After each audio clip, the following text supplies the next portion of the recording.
Thank you. Thank you. It's great. How you doing? Good? Good. That's good. That's good. That's good. That's good.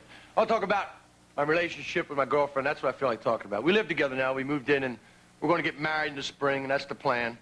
Some people find that out. They go, you're going to get married? You live together first? That's great. After you live together, then you know the marriage will work out. I don't know if that's a good theory or not. Because if that's such a good theory, why not go all the way? Have the kids first. Then whether you not get married depends on how the kids turn out. I'm telling you, son, another poor girl like this, your mom and I will never get married. That's a lot of pressure, Dad. You know, you're not really what I expected out of life either.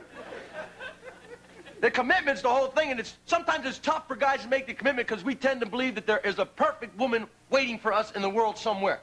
And if we wait around long enough, we'll find her. That's why it's so hard to make the commitment you're with the woman you're with now, because you're afraid if you commit to her, then all of a sudden this magical, mythical woman would then appear.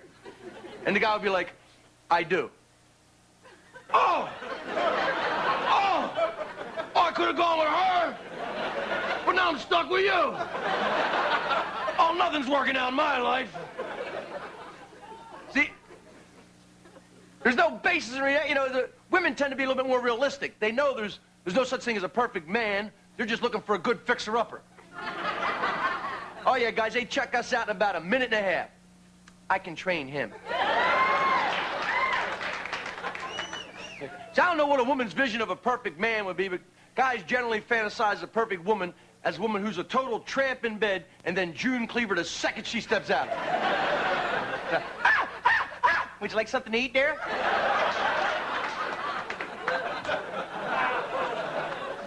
It's a tough blow to your reality, guys, if that's your vision, if that's your fantasy, because in real life, you're liable to come running in the house like, dear, I think I broke my arm. And she's standing there in high heels and a garter belt going, take me now, jungle man. I'm getting confused here. I wanted to be nurtured. Because we guys love that nurturing. Oh, that's one of the things we love about you women the most, your ability to nurture us. So I don't care how rough and tough the guy is. As soon as he starts to get sick, he tries to press that mommy mode on his woman. I know me, I head right for the bed. Cartoons. Cartoons. See, you women know we guys aren't as good at nurturing as you are. Oh, we'll take care of you if we see, like, bullet wounds. But anything short of that, we have a kind of walk-it-off mentality. What, do you got the flu? Well, get up and run 6 miles. That's the best thing you can do. You'll either break the fever or die. Either one's better than lying around in bed all day. Why don't you get a rag, dust off the headboard while you're laying there? See, the whole approach to the relationship, women have more of a long-range thought process. See, guys never think any further than having you women fall in love with us. That's where our planning stops. Women they think all the way ahead to, like, naming the children. That's why when these issues come up for discussion later on, the woman's prepared to the guy. It's a pop quiz. You know? What do you want to name him? Well, why don't we name him Jesse? How about Jesse? We'll name him Robert Johnson. Robert after your uncle who died in the war, and Johnson after my mother's grandfather. All right, okay, all right, yeah, all right. Yeah. I was just thinking I used to have a dog named Jesse. That's all I was thinking. Because I think about having kids, I'm thinking I better have kids pretty soon, you know, because I'm worried. I might have wasted my best stock already.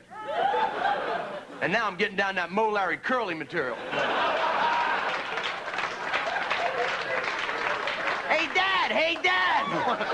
He's not bright, but he's a lot of fun, I'll tell you that. Spin on your elbow. Do that thing again there.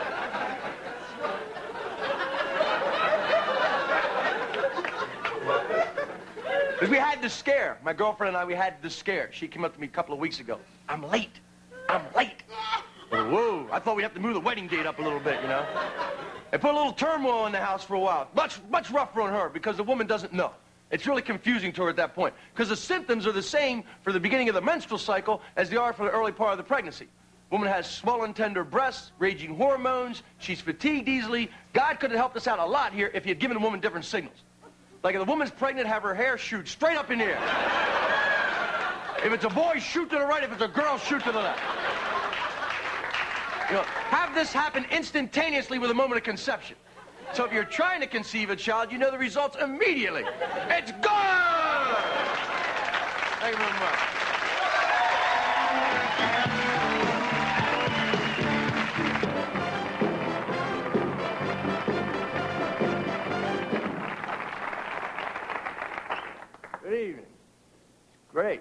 I'm really getting into being a homeowner, man. I love my house. Every time I walk out the front door, I get this Ben Cartwright attitude. You know? My land! From here to the curb, my land! Thing is, I'm not real good at fixing things. That's the whole thing. I think every other guy can fix things, but I'm not real good at it. We had a little crisis at the house a couple of months ago. My girlfriend's from Texas. She comes out of the bathroom about 11 o'clock at night. Ritch, there's no water coming out of the faucet. Do something. I got to take my makeup off. Do something. There's not much I was going to do, you know what I mean, guys? It was 11 o'clock at night. Well, I can go in and bluff like any other guy would, or I can fix it if I had the right tools. Need a metric screwdriver, something like that, you know. I mean, I do have my projects, you know. I put some shelving up in the living room one day. Big deal. She's sitting on the couch watching me. I come out and put some nails on the wall, put the shelving up, the whole thing falls down. My solution, more nails. I put so many nails on that wall, I don't need the shelving now. I can put the stuff right up on the nail. She's sitting on the couch getting excited. Look at that. It's straight and everything. Look at that. That's great. Then I realized she'd like watching me do a guy thing, just like I enjoy her femininity. Like, say she didn't shave her underarms and legs for about 10 weeks. I might not say anything, but I'd be thinking, this experiment's about over. We got one more day for the Jungle Queen look. I'd shave him while she's sleeping. All right here, all right here. What's going on? You're having a nightmare. Go back to sleep. You'll be all right. I mean, there are differences, you know. Watching football. I like to watch football. Some women like to watch football. Some get upset guys watch too much football. If it upsets you that a man watches too much football, try this. Understand the game. Sit down and watch it with him. Just see what happens. Because guys just go crazy. Oh, that's stupid. That's the dumbest play I've ever seen him run. I can't believe he tried to run that play. What are you yelling about? That was a third and short yardage situation. They went off dive tackle. It was a good call. They just ran into an overshifted defense.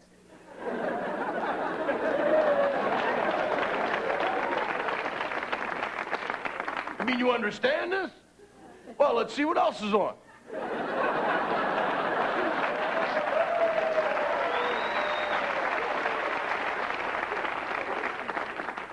Women spend more time thinking about the relationship than guys do. If you don't believe me, go to a bookstore, see how many self-help books on love are geared towards women. There are stacks of them.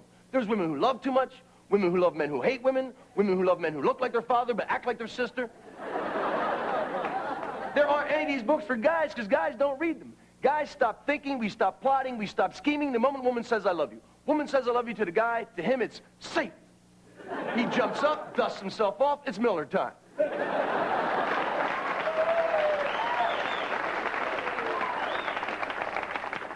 Women keep thinking ahead. That's why their love technology is far more advanced than guys. You know, guys, just when you think you're at the point where you can handle any question she comes up with, she'll get to another level on you. Usually springs it on you when you least expect it. Like you're just about ready to fall asleep at night. She'll go, let me ask you one more thing. Do you need me?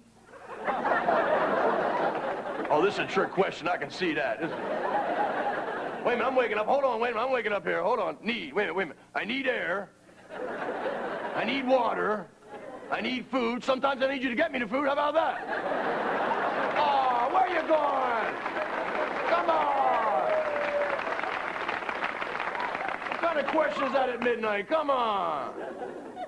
See, I think the fact women spend more time thinking about the relationship is one of the reasons why they make less mistakes during the relationship. They seem to learn faster from life's experiences. For a guy to learn, he basically has to go to court. All right, I'm learning here. Take it all, pal. I want to know everything before I die. See, guys, we don't pay attention to what's happening. We can't even win the argument after the argument. You know what I mean? Sometimes you finish the argument, then you try to decide who started the argument. Guys can't win this because we never remember what happened during the argument. It's just a blur to a guy, but for some reason, women remember everything that happened. That's why the guy's a loser as soon as he says, well, look, babe, I didn't start this one. Oh, yes, you did. You walked over there and said that. Then you turned around and said, walked over there.